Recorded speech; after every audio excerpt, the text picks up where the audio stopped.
अब तो कथा व्यास पर बैठा हुआ कथाकार भी दुनिया की बातें सुनाते रहता है, और की बात छोड़िए है, दुनिया भर की बातें सुनाते रहेगा। वो ऐसे, ये ऐसे, वो ये क्या सुनाने की जगह है? लोगों की बात छोड़िए, कथाकार लोगों की हालत खराब हो गई आजकल। उनके पास बोलने के लिए कहां कुछ कुछ शब्द नहीं रह गए। आप बैठ करके बस दुनिया की बातें सुनाते रहते हैं।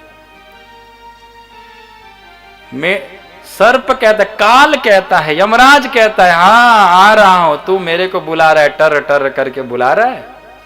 मेढक जैसे टर टर करता है तो सर्प आता है, वैसे ही हम लोग जैसे टर टर करते बिना मतलब का दुनिया की बातें करते रहते हैं। तो यमराज कहता है मैं आ रहा हूं, ठीक है, तू मेरे को बुला रहा है, आ रहा हूं आ रहा हूं, और यमराज लेके जाता है पकड़ के। इसीलिए संसार की बातें नहीं करनी चाहिए। अपनी जिह्वा मिला है तो इस जिह्वा को भगवान की सेवा में, भगवान के नाम गुण कथा कीर्तन में लगाना चाहिए। इस जिह्वा को दुनिया की बातें करने में नहीं लगाना चाहिए। इसको बहुत कम से कम लगाए। दुनिया के अपने घर परिवार जो चलाना है कम से कम, और ज्यादा से ज्यादा नाम ले। बहुत समझाए महाराज परीक्षित ने कहा, अब मुझे जरा सृष्टि प्रक्रिया के विषय में बताइए, सृष्टि कैसे भगवान ने किया। तब उनको याद आया, हाँ मैंने तो कथा शुरू कर दिया लेकिन अभी तक मंगलाचरण नहीं किया। सुखदेव गोस्वामी को अभी याद आया कि मैंने कथा तो शुरू कर दिया पर मंगलाचरण नहीं किया। अब मंगलाचरण कर रहे हैं। नमः परस्मै पुरुषाय भूयसे सदोद्भव स्थान निरोध लीलया गृहीत शक्ति तृतयाय देहिनाम अंतर्भवाय अनुपलक्ष्य वर्तमने।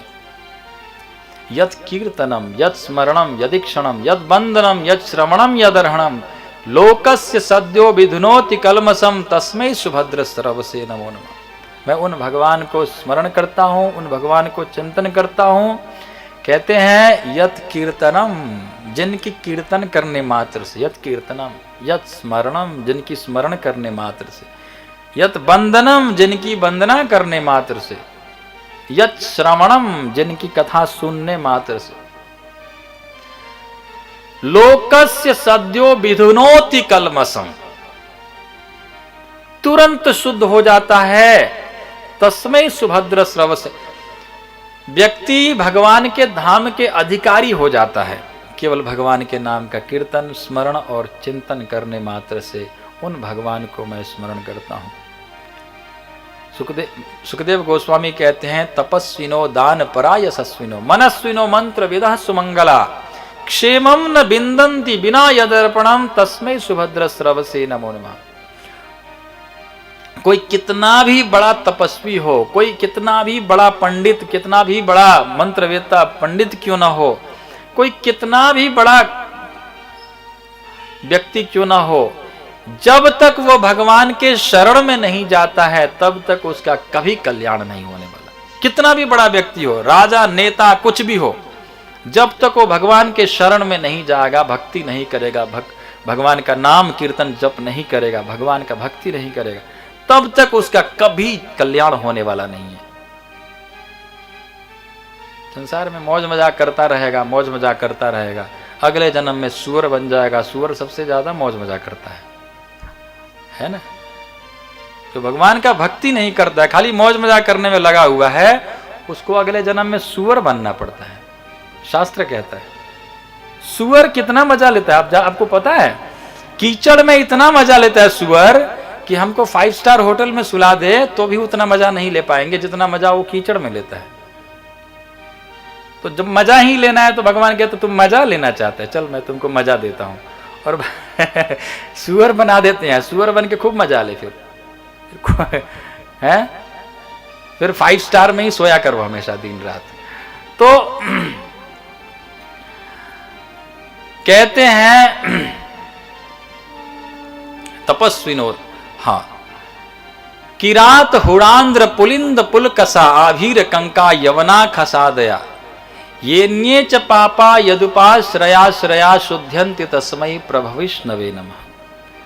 कहते हैं कोई कितना भी नीच व्यक्ति हो, कितने भी किरात, हुड़ांध्र, पुलिंद, पुलकसा, मतलब यवन है ना, यमन हो या चांडाल हो या मलेच्छ हो, कितने भी नीच से नीच व्यक्ति क्यों ना हो, यदि वो भगवान का भक्ति करने लग जाता है तो वो सबसे शुद्ध हो जाता है और भगवान के अधिकारी हो जाता है, भगवत धाम के अधिकारी हो जाता है, वो सबसे श्रेष्ठ हो जाता है जब वो भक्ति करने लग जाता है, चाहे कोई भी क्यों ना हो। और दूसरे तरफ चाहे कितना भी बड़ा व्यक्ति क्यों ना हो, चाहे कितना भी बड़ा पंडित हो, विद्वान हो, कोई भी क्यों ना हो, अगर वो भगवान का भक्ति नहीं करता है तो उसका कभी कल्याण नहीं होने वाला है। इसलिए भक्ति करना सबसे बड़ी चीज है।